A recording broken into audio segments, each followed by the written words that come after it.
Hello and welcome to episode number 280. This is the Project Management Podcast at pm-podcast.com and I'm Cornelius Fichtner. Welcome back. This episode is all about getting the most out of a project management conference, and we have a checklist for you as well. The idea for this episode and the checklist came to me a few days ago when I signed up for one of PMI's global congresses. I invested about $2,500 in my 3-day attendance at the Congress. That's the Congress fee, the plane ticket, the hotel. So I decided, you know what, with so much money at stake here, $2,500 is quite a bit of chunk money, I want to make this a success. And so I decided to develop this checklist for you and for me because we project managers attend many conferences. And I remember quite clearly how disappointed I was after some of these conferences because I realized I didn't get as much out of them as I had hoped. So I decided instead of continuing to hope for more success, I would have to plan for it. This checklist contains my personal best practices for conference success, and I really hope that it allows you to plan for a successful conference as well. And of course, this checklist is available for download on the PM Podcast website. Just go to pm-podcast.com, episode number 280, and you'll see a link to download it.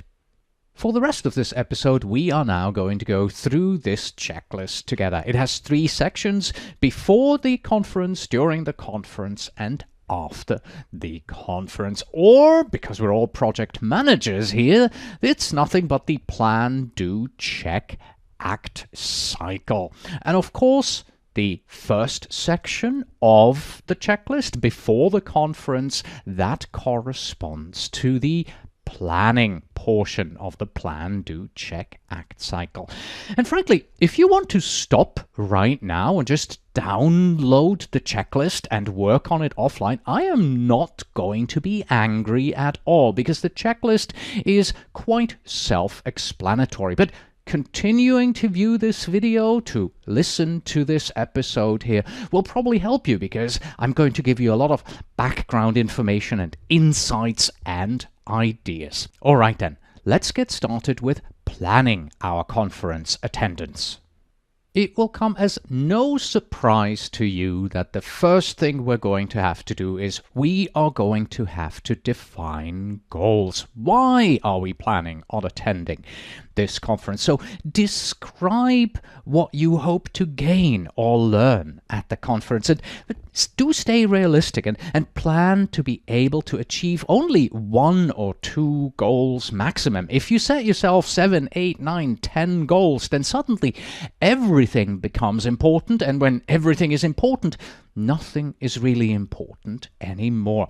As an example here, personally, whenever I attend a conference, I want to bring value to the listeners of the Project Management Podcast, and I often achieve this in various ways by recording episodes, by recording interviews right there live on site, or just bringing home new ideas, business cards of guests I can invite in the future, or episodes that I record on my own. Now that we know what our goals are for attending the conference, let's define some metrics. Without metrics, we can't measure whether we've been successful. It could be the number of presentations that you've attended, the PDUs that you have earned, or new ideas that you've generated, the number of people or vendors that you have met. Maybe you'll go there to meet some clients. So how many client meetings did you have? Or even simpler, how many business cards did you pick up or hand out? Personally, of course, for me, often the number of project management podcast interviews that I was able to record during a conference is a great measure. Most conferences that I attend, they are out of town, so let's not forget that we want to book our trip. We have to book a flight, we have to book a hotel, and we also have to register for the conference itself. And of course, here we have to book early, because oftentimes when you book early, it's less expensive. The conference that I just booked for gave me a $200 early bird discount, so it's been actually quite an incentive to book early for me. As you are booking your flight and your hotel, why not consider extending your stay for a day or two? Maybe you have family or friends in the town that you're traveling to, and you might want to catch up with them as well. Or if not, well, how many times are you going to go back to that particular town? So go do some sightseeing. Many people also decide to arrive a day early so they can stop by at the event venue and take a look around and scope it out.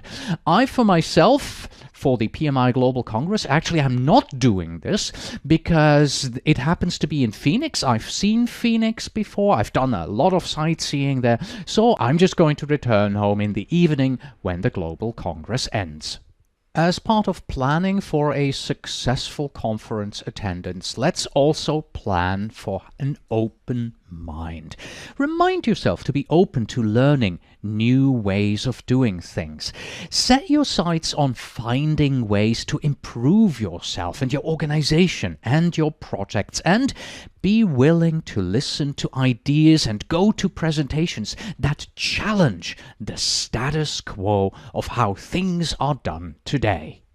Planning for success also means that we want to minimize distractions. Don't be like this lady here during the conference, constantly having to check the clock, your phone, and your email. So do ask your colleagues not to disturb you during the conference, and set up out-of-office messages for email and phone. Next, you want to plan on which of the presentations at the conference you are going to attend. So, review the conference schedule and select the presentations you're going to attend. Read the speaker's bio and also try and connect with the speaker in LinkedIn. Then write down the number one question that you want to ask the speaker during the presentation. You should also always select an alternative presentation during the same time slot. This alternative presentation, you can use that if you find that your first choice isn't really meeting your expectations. You just get up and leave and walk over to your alternative presentation room. You also want to know which presentations sound interesting, but you're not going to attend due to lack of time, simply. So download the presentation slides. Sometimes they're available before the conference even starts, or maybe white papers. Have them with you as you travel to the conference so you can read up on the presentations you're not going to see. But probably the number one thing you want to do when attending a conference is to network. So let's plan to network here. Check the list of conference attendees for people whom you know and send them a message. Schedule breakfast, lunch, dinner, or just a casual get-together. You also want to announce your attendance on social media, Twitter, Facebook, LinkedIn, and so on, and ask if anyone else is going as well. Check the list of attendees for people you do not know but you would like to meet, and also check maybe they are giving a presentation that you might want to see, and that's a good opportunity for you to walk up to them and introduce yourself. I am a bit of an introvert when it comes to meeting new people, so what I do is I always prepare some icebreaker questions, simple questions that I can ask people when I see them, when I meet them. For example, why are you attending? Or, hey, isn't it funny how everyone is really buried in their phones instead of talking to each other here and networking? Or simply, who do you work for? Most often people will be wearing their name badges so you can see the company name on the name badge, and you can say, so what does company X do? What do you do for them? In addition to having icebreaker questions, you should also get a 10-second elevator speech ready. Don't make this a 1-minute or 2-minute introduction of yourself. Make it quick and snappy, because there are so many people that you want to meet and who might want to meet you, so it has to be fast and quick. Here is mine. I'm a professional PMP trainer, and I also have a free podcast where I've interviewed over 250 guests on every project management topic that you can possibly imagine. This is short and it's to the point, and it's also a little bit intriguing because I'm kind of challenging them by saying on every project management topic that you can possibly imagine. Most often what happens then is people will go, really? Well, do you have anybody on your program that talks about portfolio management in the shipping industry? I'll go scratch my head and go, you know what? No, I actually don't have anybody about this topic. Would you be interested in coming on the program and talking about this? Or do you know anybody who would like to do this for our program? And that is, of course, then the moment when I hand them my business card. And that's the next item on the checklist, of course. You want to bring enough current business cards. So make sure that they are not the old ones from 3 years ago, but they contain your current contact information. Now, this one here is kind of individual preference, but if you want to really stand out, bring some thank you notes that you can send to people in an envelope, and on the envelope already put a stamp on it and put your return address onto the envelope, and bring the blank thank you notes with them. Just have them in your luggage and have them in your room, in your hotel room, and we'll see later on what we're going to do with them. At pretty much every project management conference that I have attended, there are going to be vendor booths, there are going to be exhibitor booths. So do plan to meet these vendors and exhibitors. Review the list of them. See who is there, and maybe that'll trigger an idea. Oh yeah, we've wanted to implement this new kind of software. Or, hey, we do have their software and we do have a question or a problem, so I might as well stop by. Define which ones you are going to see, and of course do write down the questions that you have for each of your vendors.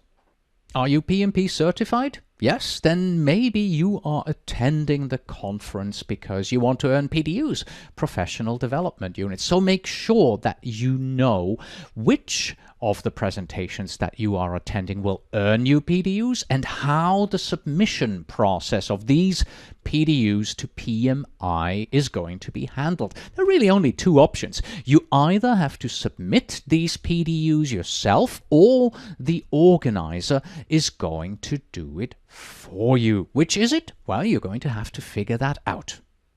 And that was section 1 of our checklist before the conference, or all the things that we have to plan. We're now moving on to the during the conference section of the checklist, which is in fact the do and the check portion of our plan, do, check, act cycle. The registration desk at most conferences that I've attended usually opens around 7 o'clock in the morning, so you want to get there as early as possible to get checked in. All right, they're probably not going to pat you down like you see here on this slide, but there are going to be lines later on. So the sooner you're there, the faster your check-in will happen. And here is an interesting networking technique. While you are at the front desk, offer to volunteer. Ask them, is there anything that you folks need help with? This works best at smaller conferences, maybe from a local PMI chapter. Where I'm going, the PMI Global Congress, they have hundreds of people that take care of things in the back, so offering to volunteer isn't going to do me any good. But at a local PMI chapter, professional development day, oftentimes they are looking for help, and that will get you in the back end. You'll be able to meet people that you might not have met otherwise. A little earlier, we were planning for an open mind during the conference, and now that we are here, let's focus on being in the here and now. So set your phone to silent without vibration, because frankly, you don't need to be buzzed in your pocket every time a new email or text message arrives. It's only going to be distracting you. Also, don't check your phone between activities, between presentations. In fact, look around and see if you find anybody who's also not checking their phone and start up a conversation with them. Don't answer emails during the day or text messages. Wait until the evening when you're back at your hotel room. Focus on being in the here and now. All right. Now the real fun begins, and you will be attending one presentation after the other. One tip that I have for you here is do introduce yourself to the speaker before the presentation, because usually once this presentation is done, there's going to be a long line of people who are going to want to meet the speaker. Oh yes, and don't forget to bring a jacket, because sometimes it's cold in the conference rooms. They keep these rooms intentionally cold to keep you awake, and oftentimes there are lights that heat up the room, so they want to make sure that the room stays cool. That's why they keep it cooler. There's also the question of where are you going to be sitting down? Sit near the front if you want to be more engaged. Sit near the back or the door if you think that you might not be staying the whole time. And do sit in a different spot for each session to change your perspective. Another great networking technique is to ask the speaker if it's okay to have your picture taken with them, just like Alexius did here. He walked up to me and said, "Hey, can we take a picture together? I'm a student of yours," and so he was really excited to meet me. So yes, do get a picture with the speaker and yourself. And of course, don't forget to send that picture to the speaker afterwards and thank them. Next, let's talk about taking notes during presentations. Please don't become a stenographer. You do not have to write down word for word what the speaker is saying. Only write down what you can take action on, like nuggets of wisdom that you want to share, skills you have learned, ideas that have generated in your mind for process improvement, or ways that you can develop yourself, how you can grow. And then comes the time that many people describe as the most valuable time that they have spent at the conference. The time between the presentations, the networking opportunities that you have there. So as the presentation ends, people are getting out and streaming out of the room. Strike up a conversation with the people sitting near you after the presentation. Ask them, how did you like it? Once you're out in the lounge, sit down in the area and begin striking up conversations with people. Also, when you see two people that you know, introduce them to each other. Help them to become successful. And also, do look around and see if you recognize any of the people that you don't know, but you wanted to meet and introduce yourself. And you're going to say, wait a minute, I don't know them. How should I recognize them? Well, you probably don't know me, but you know from pictures that you have seen, maybe on LinkedIn, what I look like, and you might recognize me. In fact, most people actually come up to me and they recognize me because of my voice. So they hear me from a distance, and that's how they do recognize me. So please do walk up to me, do walk up to the other people, because we want to meet you. We want to network with you. Lunchtime is a great time to network. Remember, in the planning section of our checklist, we contacted all our friends who will be attending and we said, hey, let's have breakfast, lunch, or dinner together. So let's do that. Do meet them, do have breakfast, lunch, or dinner with them. But if you don't have anything set up, then make sure that when you get there that you find others who happen to be eating alone. So never sit down at a table that is empty. Always sit down where others are sitting. Do you mind if I join you for lunch? Is always a good conversation starter. They usually say, no, please have a seat. And as you are sitting down, remember the one thing that you have in common now is you're at this conference. So ask them, what presentations have you seen today? What have you learned today? Bring out your icebreakers. One other thing you want to do if you're there with colleagues, never eat with the same person twice. Always try to sit with somebody new. And another idea is sit near the entrance. Find a table near the entrance so you can see who's coming and going, and they can also see you. If you happen to bring your whole project team, then let's make sure that you divide and conquer your conference attendance, meaning have your team members attend separate presentations so that you get more exposure to the presenters here. If they happen to be in the same presentation, make sure that you tell them don't sit next to each other, sit next to people you don't know. And also do schedule 1 or 2 15-minute debriefings every day with your team. Just a quick get-together so you can recap important lessons learned and people can describe how we can apply improvement ideas that we've learned today on our project. And you have to ask why. If you hear somebody say, well, this is a great presentation, but it can never work in our environment. One way in which I hope to bring value to all those among you who are unable to attend the conference is by sharing my experience live on social media. So I usually say a bit more than just really enjoying myself here at the conference. I share my experience via Twitter, Facebook and LinkedIn. I use conference hashtags so that it's easier for people to find what I'm saying. And I share nuggets that I pick up during the presentation and keynote speeches, and I talk about the big events that are going on. For example, who has won the PMI Project of the Year award. I also take pictures, and of course I share pictures via social media. When you're meeting somebody new during the conference, do go ahead, use your elevator speech when you're introducing yourself. But do focus on how you can help them, how you can add value to their conference. Be respectful. Don't try to sell yourself or your product or service to somebody that you just met. You have to show genuine interest in what they are doing. Your primary focus should be, how can I help you? Your focus should not be on I. Your focus should be on the you. How can I bring success to you, to your conference? And of course, if they ask you, what can I do for you? Then do go ahead and ask them if they happen to know someone that you would like to meet, that's on your list of people you'd like to meet, and if they wouldn't mind introducing you. Another day at the conference is over and we are back in our hotel room, so it's time to do our follow-ups.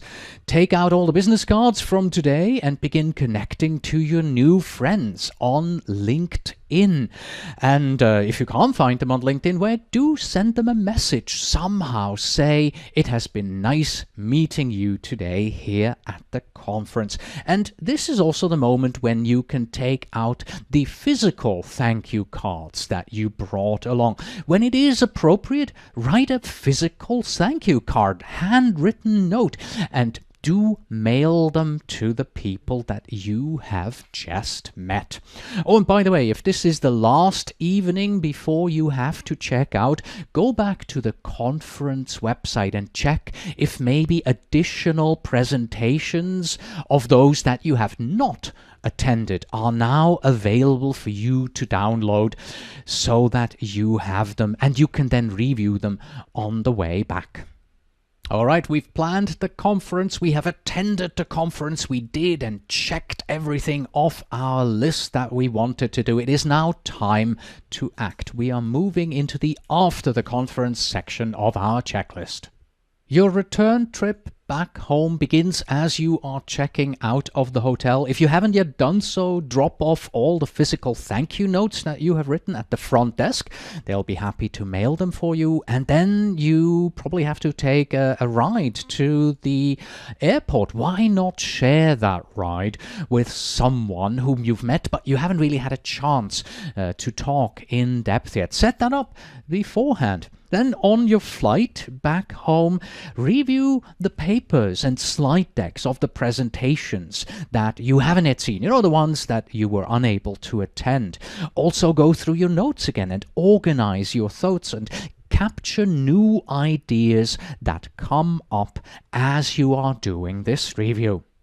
And now comes the feel-good part here. Let's review the metrics. Let's see if we have achieved our metrics. And of course, if we can say, yes, we have achieved them, let's ask ourselves, could we have achieved more for next time? And if not, what did we achieve and what did we not achieve and why did we not achieve this? So reviewing the metrics, a feel-good exercise because you can see how much you have actually done, but it can also be lessons learned for next time.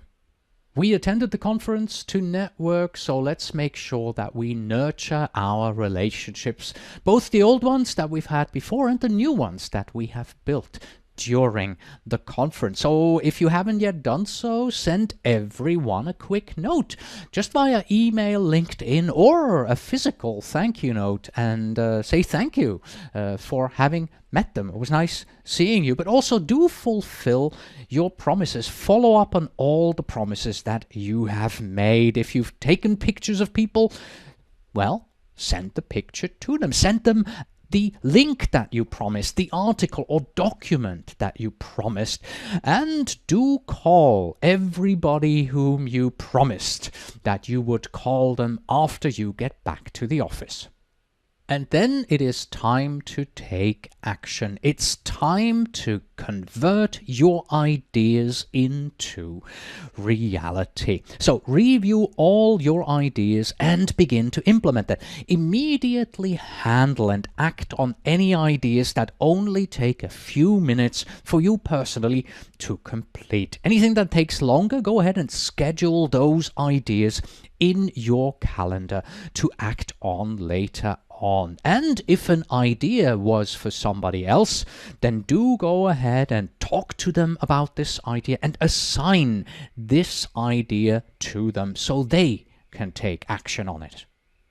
Did you happen to attend the conference with your whole project team? Well, then do schedule a 2-hour debriefing to take place within about 2 business days after the conference. Actually, it's a great idea to set this up before you go to the conference so everybody knows that there will be a debriefing. Again, make this an action-oriented meeting intended to find ideas that can be applied. Plan on implementing all ideas within 2 to 4 weeks. Empower your team to implement their ideas. Give them permission to do it. And do schedule follow-up meetings with individual team members to discuss the progress and if they need any support. And then finally, do schedule a conference wrap-up meeting about 4 weeks after the debriefing to close the loop with all the actions that were supposed to be taken. Let's also not forget that if you hold a PMI certification, that now is the moment when you want to either claim or check your PDUs. So go ahead and log in to ccrs.pmi.org and either manually claim all the PDUs that you have earned for attending the session, or check that the event organizer has correctly claimed them for you. Normally, when the event organizer does it, you actually get an email from PMI saying that a new PDU claim has been made in your name and it has been approved. But still a good idea to stop by and check. And finally, and this may come a little bit as a surprise, go ahead and throw away all the notes that you took during the conference. Throw them in the trash. What I have found is that anything that I have noted down and I cannot take action on and I cannot implement, or that isn't in my head, after a certain time, I will frankly not remember what this was all about. I recently picked up some old conference notes. I think it was from the PMI Global Congress from 2 or 3 years back, and I read through them and I'm like, I don't really know what I meant by all the things that I wrote down here. But what I did see is that everything that I had taken action on, I had crossed it out. Everything else, I didn't really need it anymore. So go ahead, throw them away, get them out of your life. Instead, turn them into actions. And that's it. The plan, do, check, act cycle is complete. And of course, that also means we are done with reviewing the checklist. Your checklist for getting the most out of a project management conference. To download it, please go to pm-podcast.com, find episode number 280, and click the download link. That's it for today. Thank you very much for watching. As always, you can find us on the web at pm-podcast.com. If you are a project manager and want to become PMI ACP certified, then the easiest way to do so is with our sister podcast, the Agile Prepcast, and study for the exam by watching the in-depth exam video training from agileprepcast.com.